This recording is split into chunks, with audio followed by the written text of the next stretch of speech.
Hey, what's up, y'all? It's D about to react to this Nick Crowley vid. It's titled The Internet's Darkest Corners. I reacted to one of these a while ago and it was pretty disturbing. So prepare yourself, okay? But let's see what's on this. Let's watch. 911 location emergency. Okay, what's going on? Alright, this is what's happened. It's the 7th of November, 2014. 45-year-old Joseph Parker dials 911 at 2:45 in the morning to report an urgent incident that had taken place inside his home in Springville, Tennessee. An incident that had been solely his own doing. I've been married 12 years. On the 4th. He offed his wife? 2 nights ago at 4 a.m. I shot my wife in the temple of her head. And I thought I killed her. And I put her in the freezer out in the garage. It happened on him and his wife Samantha's 12th wedding anniversary. A day that should have been a celebration, but instead had somehow ended in Joseph shooting Samantha at point-blank range before proceeding to put her body inside their garage freezer. An awful crime that Joseph was now confessing to a 911 operator. But this confession wasn't the real reason for his call, as Joseph likely would have been content without ever reporting his own crime, had it not been for the fact that hours prior, he noticed something unusual. In the garage, when I checked on her at night, and she's not dead. She's got a big hole in the temple of her head, and you get her body moved around in there. I think I broke her wrist. You know, she was frozen from being in the thing. She's been in the thing 48 hours now. And still alive? According to Joseph, Samantha was still alive, despite having a large hole in her head and spending so long in their freezer that she was seemingly frozen solid. When he checked on her that morning, he realized that she wasn't actually dead and was even still conscious. The scenario Joseph was describing should have been impossible, with it being so outlandish that Joseph felt the need to tell the operator that this wasn't a prank. This is no prank call. I need somebody to get out there and help her out. But I promise you this is a legit call, and I need somebody to get out there and help her. Because I still love her. It's hard to believe after that, you know, but I love her. Electric chair. You still love her. I love her every day I've been married to her. You can't trust people, y'all. Okay, this is a very serious situation. But 12 years married, you shot her in the head and stuffed her in a freezer for 2 days, but you love her still? He was being serious, and all he wanted to do now was get Samantha help, as he claimed to still love her despite everything he had done. And help couldn't come quickly enough, as Joseph went into greater detail about just how bad Samantha's condition was, and how he was able to determine she was alive in the first place. She's been frozen. For today, she's frozen solid. It's amazing. She's still alive. She did not make it. R.I.P. this lady. Ain't no way. She's in bad shape. She's a mess. She can't talk. I just get her to blink once, blink yes, blink twice, blink no. Despite being unable to speak or move, Samantha was still blinking, and was actually blinking in response to questions Joseph was asking her, once for yes and twice for no. And in a moment of what appears to be regret for what he had done, he tried to make things better by giving her blankets and pouring water in her mouth. Yes, she's still in the garage. I made her as comfortable as I could make her. You left her in the garage. I drink a little water. These responses led to a lengthy one-sided conversation that ended with Joseph vowing to get her help, which he was attempting to do now as he drove miles away, clearing the scene for authorities and paramedics to save her, while calling 911 and explaining the surreal scenario. We don't have a history of domestic disputes. That is terrifying. We never had a call. We just had a real bad night a couple of nights ago. Waving the gun around. Got themselves in trouble. The two had a happy and healthy marriage that, for whatever reason, had turned sour on their anniversary, in what he referred to as a real bad night, where something in Joseph had snapped. But despite admitting to the murder, he made it clear that he had no intention of going to prison. He just wanted to make sure that Samantha was saved. So when we get arrested tonight and all that, Telling the operator that they'll find her in the freezer, before ending the call shortly after. go to the garage.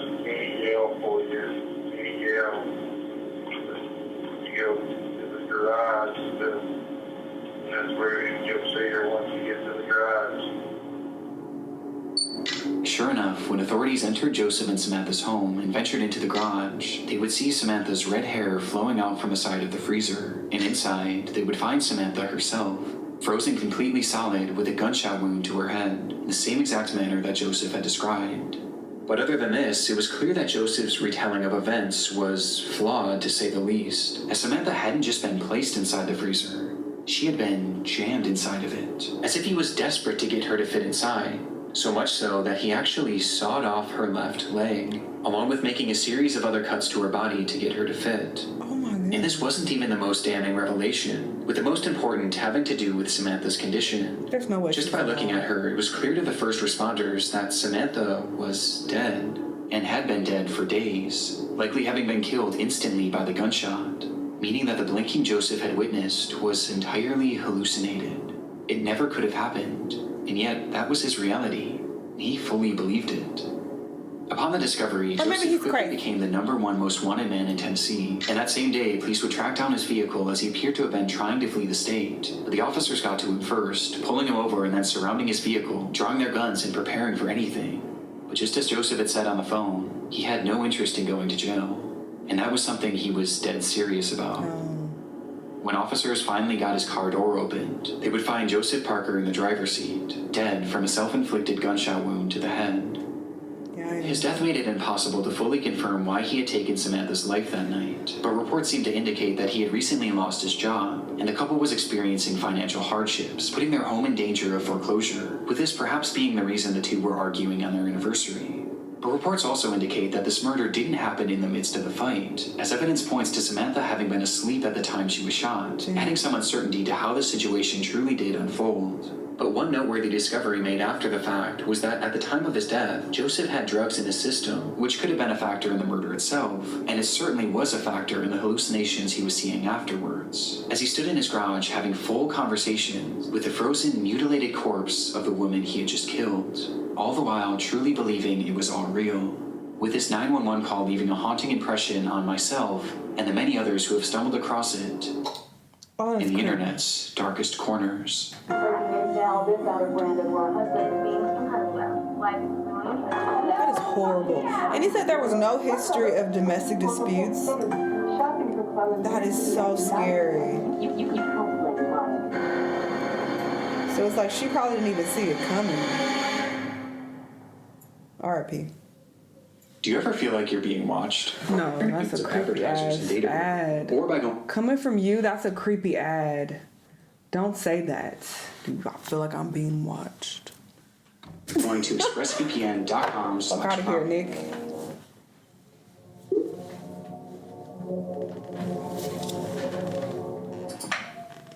Jennifer Sheffield's life was largely encapsulated by the posts she made on social media. She worked hard studying in medical school with the hope of becoming a doctor, a journey that she documented on her growing TikTok page. But when she wasn't at school or at a hospital, her time was spent with her family. She had been married to a man named Brandon Sheffield for around a decade, and when they met, Brandon already had 2 children from a separate relationship. Though this didn't deter her in any way, and instead she took on the responsibility of helping to care for them, raising the children alongside Brandon as if they were her own for much of their lives, to the point where they seemingly started referring to her as their mother, a role that she thrived in, as she frequently posted pictures and videos alongside them. And the same was also true for her being a wife, as she loved to share her memories and moments with Brandon, cultivating this image of the perfect family and the perfect pair. But on social media, things are rarely ever as they seem. And on the 10th of December 2024, Jennifer would drop a bombshell on her followers. So, I'm about to be a newly single mom, and I am in the middle of a divorce. My husband she the crazy one? is being incredible though. Like, really and truly, like, we're working together, everything's great, we're splitting everything down the middle, like, you know, everything is good. After approximately 10 years of marriage, Jennifer announced that she and Brandon were getting a divorce. There was no explanation for why, just the simple fact that they were separated and had already started the divorce process, something that was reiterated by both of their Facebook relationship statuses as they shifted to single around the same time. Despite the sad and even shocking news, it was clear that they were handling it better than most. There didn't appear to be any resentment between them, as Jennifer described Brandon as having been incredible throughout the process, supporting her in any way possible, which was obviously good not only for them, but for their children, who were top of mind for the pair. It is a very civil divorce with our daughter in mind, and I really appreciate that. However, I'm going to be a mom, single income right now, and he will be helping with her. He will be supporting her, so essentially, I'm really thankful for that, and that I will not have to worry so much about supporting her. It was apparent that there was some kind of custody split being discussed between them, which isn't really made fully clear in the video. But what was clear was how grateful Jennifer was for Brandon's support. But even with this help, this marked the first time in Jennifer's adult life that she was really on her own. I've never done this before. I've never been on my own before.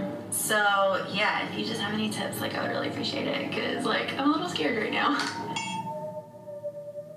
It was uncharted territory and something that she was understandably nervous about. But despite her fears, Jennifer maintained an optimistic attitude. And thankfully, at this point, the divorce itself was going about as well as it could be. They were both supportive of each other, they were both thinking of the children, and there seemed to be no bad blood between them. Though, as I said before, on social media, things are rarely as they seem. We have more breaking news now. This out of Brandon, where a husband and wife are dead following a murder. According to Brandon police, the couple was found on Toulon Street this morning after family conducted a welfare check on 30-year-old Jennifer Sheffield. 18 days after posting this video, praising Brandon Sheffield for the incredible way he had been handling their divorce, both Jennifer and Brandon would be found dead inside their Mississippi home. That morning, family members arrived at the house to perform a welfare check, but noted signs of foul play outside, leading to them calling the police. Inside, officers discovered the pair lying next to each other. Each had a single gunshot wound to the head, with one thing being blatantly obvious. Brandon Sheffield had been the one to pull the trigger. I knew it! I said it. I said he looked crazy. Didn't I say it? Shooting Jennifer before turning the gun on himself. What happened that night isn't fully understood, but the motive is fairly clear. This was likely the result of the divorce that Brandon had supposedly been handling so well. Though obviously there seemed to be more going on behind the scenes. They've been together for 10 Perhaps the violence years. was spurred on by the holiday season and Brandon's realization that this would be their last. And he left the kids behind. Or perhaps he just wanted Jennifer all to himself. And if he couldn't have her, no one could. Oh my goodness. Since her murder, Jennifer's video has become a morbid piece of internet history, and just seeing how full of hope she was is heartbreaking in hindsight. And because of Brandon's actions, not only was Jennifer robbed of her future, but these children were robbed of their mother figure and their father figure all in one night. And making this even more devastating, some articles have claimed that one of these children was actually in the house during the shootings. What Brandon did was nothing short of evil, but surprisingly, not everyone has seen it this way, as the discourse around this case has somehow led to people actually sympathizing with him, and even blaming Jennifer for her own murder. Sadly, this is just a fraction of the disrespect that Jennifer has faced since her death, as there have been numerous other online controversies surrounding her and her family. Though for the sake of this video, I don't want these to distract from the very real story and the very real victim at its core. A young woman who will now never get to experience the future that she was so hopeful for. I had this feeling this morning for some reason to tell you that it's gonna be okay. You still have a purpose. You've got to keep pushing. Blaming women when women are usually the victims of crimes like this, obviously not all the time, but usually they're the victims. And considering that he's the one who pulled the trigger, proves that he was mentally unstable. So to blame her is psychotic. You still have a heartbeat. Christ. And that means that you got to keep going.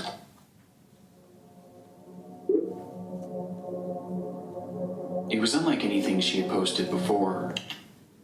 Throughout 31-year-old Rania Ibrahim's Facebook page, friends, family, and followers have been accustomed to seeing posts of her children, various religious texts, and other media from her day-to-day life.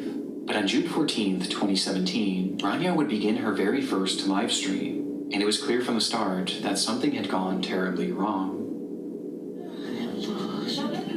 Okay. Bring the smoke in. Okay. Well, you're not going to be able to breathe. Your children can't let someone outside. They're in the flat. Are you sure? They've gone into the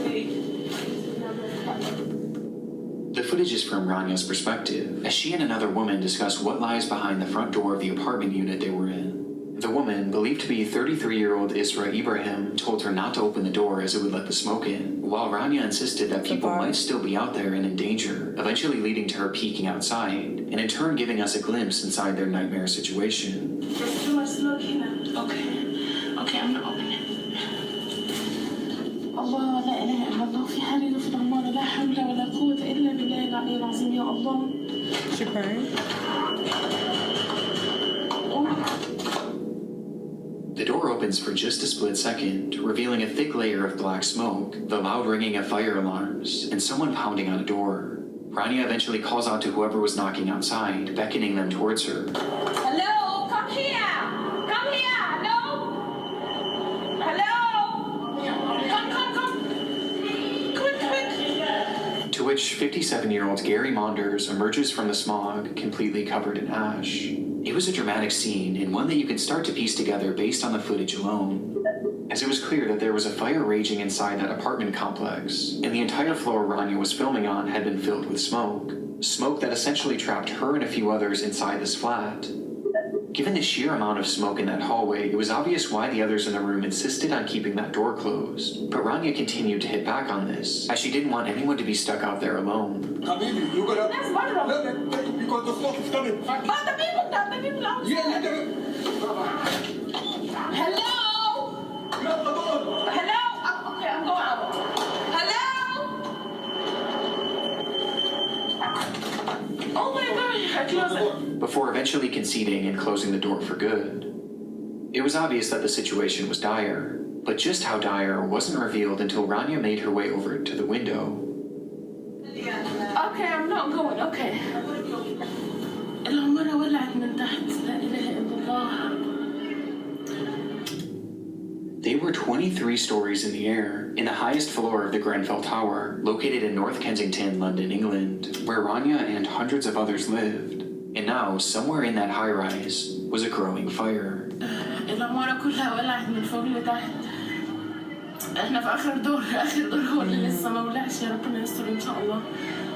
لا حول ولا قوة إلا بالله العلي العظيم. As she looks out the window, Rania tells her viewers that she believes the fire had started from the bottom of the structure and was quickly working its way up to them, with it now being just one floor below them. But officially, this wasn't the story that Rania and the others in the room were being told, as each time they would dial 999, the operators would tell them that the fire was generally contained and leave them with one clear instruction. Stay put. This was the name of a nationwide rescue policy for all high-rise fires that stated that people should stay in their flats and wait for rescue as opposed to trying to escape on their own, as buildings like these were made from thick concrete and should hypothetically keep fires relatively contained in the flat that they started in for an estimated time period of around 2 hours. And considering that this fire had started roughly 1 hour before Rania's stream, they should have been... But it's like, if it's starting from the bottom, it's really nothing you can do. Like, you're stuck. Like that, oh, that's scary. Relatively safe. Especially because I live in a high-rise. That's terrifying. Got to them. And when looking outside, the fire wasn't even noticeable, meaning it was possible it was still contained and had simply been producing a lot of smoke. But that belief was far too optimistic for reality.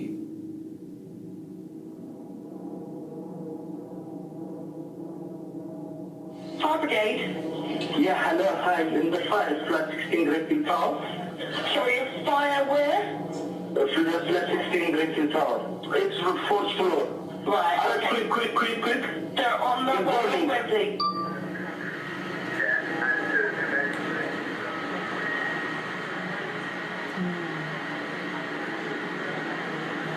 Approximately 1 hour earlier, on the 4th floor of the tower, a man called 911 to report that his freezer had caught fire.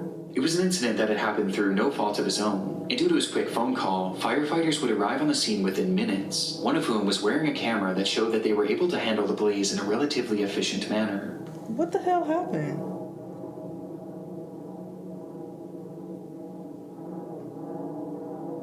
With the camera using thermal imaging and heat sensors to assure that the fire was fully out. The camera scans around, showing a few items strewn about that were still at relatively high temperatures. But other than that, the room was completely clear, and it seemed as though the fire was out for good, until the camera panned to the window.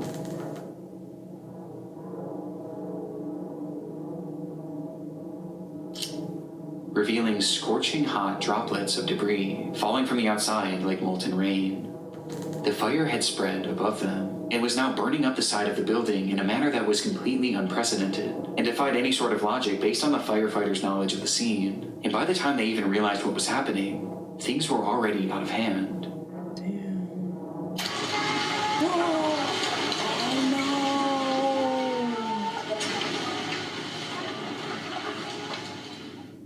The fire was huge, and within just that first hour, nearly the entire building was engulfed in flames. And Rania was now trapped on the tallest floor, opposite to where the fire was raging. And she wasn't alone. Not only were there over 100 people left in the building at this time, but 2 of them were Rania's own children. 4-year-old Fethia and 3-year-old Tanya, who were stuck in the same flat as their mother and several others. With desperation mounting, some of the others called out the window for help. كان في لندن فين؟ Until the stream went dark roughly 6 minutes later.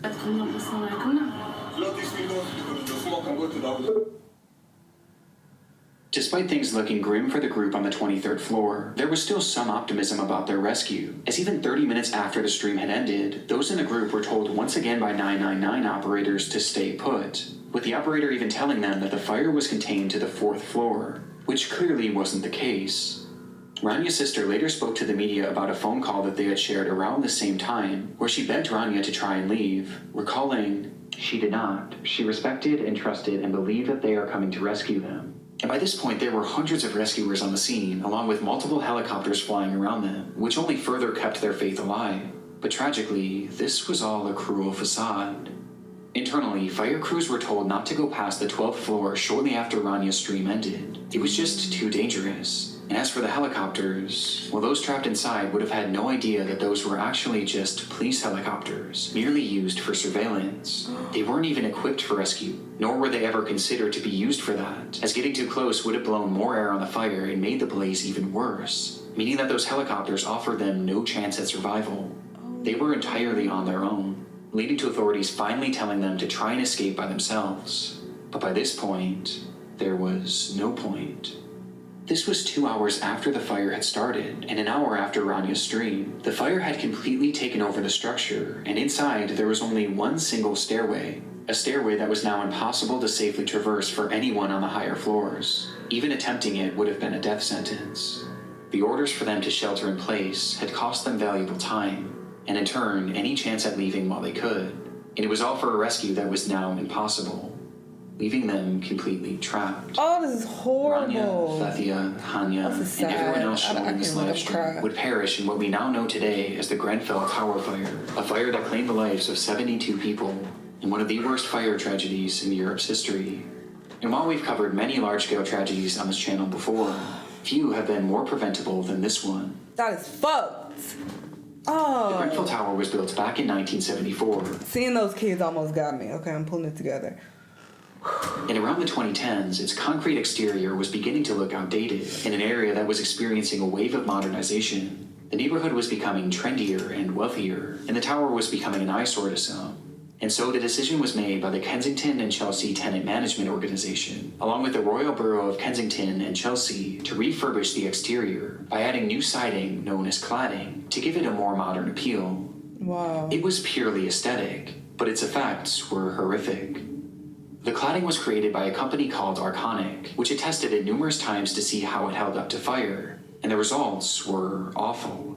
Their ACM cladding received a grading of F, with it being apparent that it was extremely flammable, with some likening it to gasoline due to how quickly it would erupt into flames, while also producing 3 times the amount of smoke as usual fires. Oh, they need but despite having these test scores and even acknowledging their failure in multiple emails sent throughout the company, notoriously following up their F score with the line, "Oops," they not only refused to fix the problem, but they also kept selling it, with one of their clients being the group working on the Grenfell Tower refurbishment. And it wasn't even a secret either. Those in charge of the project wanted it done as cheaply as possible, and this ACM cladding was as cheap as it got, and so they chose it despite knowing the fire risk. And worst of all, they had the opportunity to buy a version of this product that was actually flame retardant, but they opted for the cheaper, more dangerous product. which in the end only saved them about 5,000 pounds, or roughly $6,500 USD. Arconic knowingly sold this flammable product. The companies working on the Grenfell Tower refurbishment knowingly bought the flammable product. And in the end, it all resulted in a disaster that they all should have seen coming. And when you couple this with the flawed orders to shelter in place, and the fact that there was only one stairwell, it was a recipe for disaster. This was always going to happen.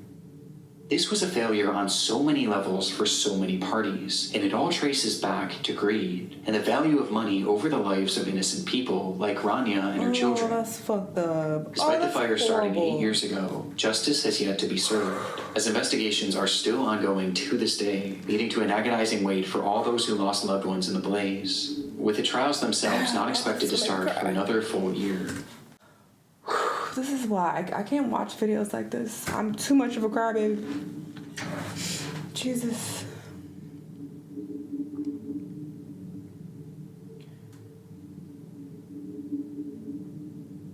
Wow. If y'all can't see this because it's too small, it says the policy of stay put remains in effect to this day, though it has been slightly altered since the fire. Slightly. And basically they're still using the materials that were flammable in buildings across the UK today. Thousands. Oh, that was horrible. Just seeing those kids, that got me. It was the usual start to the day for Rhoda McFarland. The 42-year-old manager of the Lane Bryant store in Tinley Park, Illinois, was no stranger to big sales. It's the Have It All sale at Lane Bryant. Lane Bryant had a habit of launching monthly clearance events, sending out flyers and airing commercials in the days and weeks before to let all of their customers know. And this day, February 2nd, 2008, was yet another one of these sales. She knew it would be a busy day, and potentially a stressful one for one of her employees, as that morning only one worker was scheduled to open the store, something that Rhoda disagreed with, leading to her coming in to help, even though she had the day off.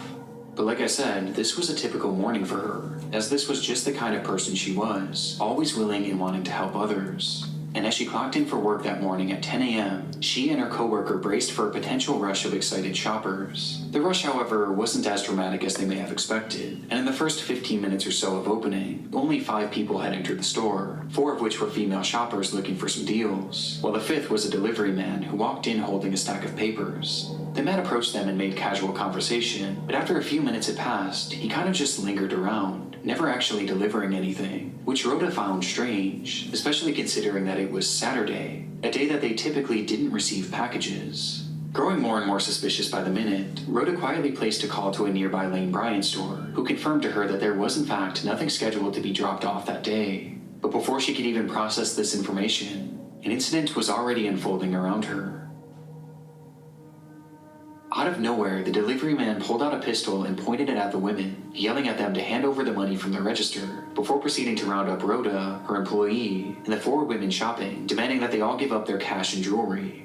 After he was satisfied with the collection, he forced the women to the back of the store, where one by one he bound them with duct tape, placing them each face down on the floor, and putting underwear over their heads to obstruct their view. In the minutes following, he would venture back out into the store where 2 other women had entered, and they too were then robbed and then forced into the back room, where they were eventually subdued, but not before he struck one of them in the face with his pistol, nearly knocking her unconscious. It appeared to be a fairly high-level robbery, but after he now had them all in the back room, the whole operation seemed to grind to a halt. It was like he didn't know what to do next, as he started pacing the room and slowly losing his cool. The minutes ticked on, and the more time that passed, the more agitated he became. It was clear that the pressure was getting to him, and sensing his disorganization, Rhoda seized the opportunity, quietly slipping her hand free, allowing her to call 911 through her Bluetooth headset. 911 emergency. We're at.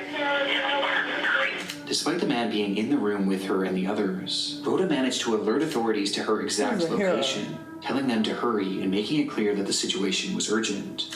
In the background, you can also hear the robber himself, whose disheveled state is apparent as he outwardly states, the operator was on it, quickly dialing dispatch and telling Rhoda not to hang up. Stay on the line. Let me get you to Tinley Park. Don't hang up.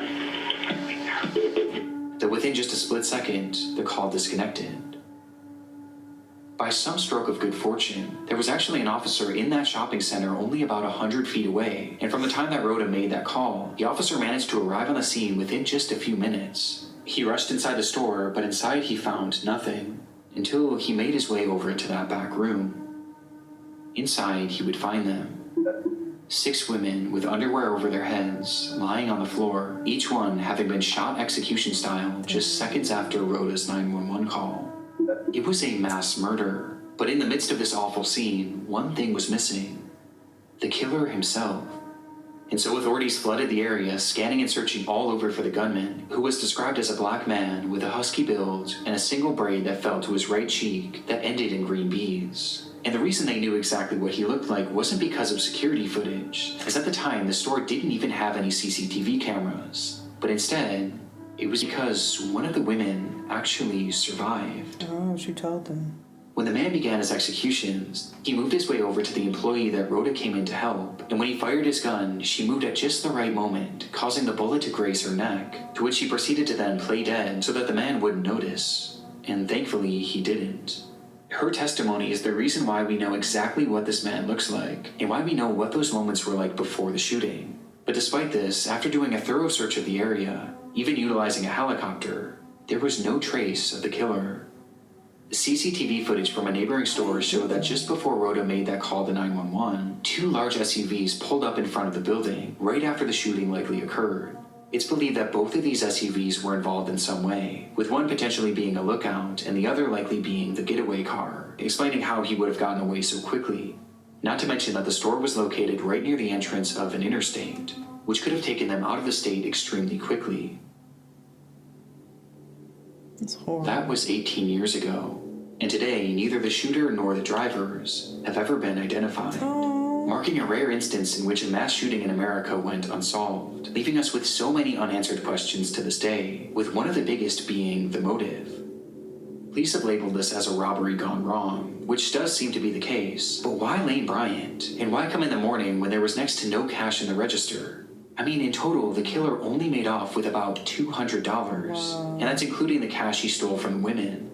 One of the main theories today is that the killer had planned on taking customers hostage as they entered the store, but perhaps he grew frustrated at the lack of customers that day, until he eventually noticed that Rhoda was making a 911 call, which caused him to panic and start shooting.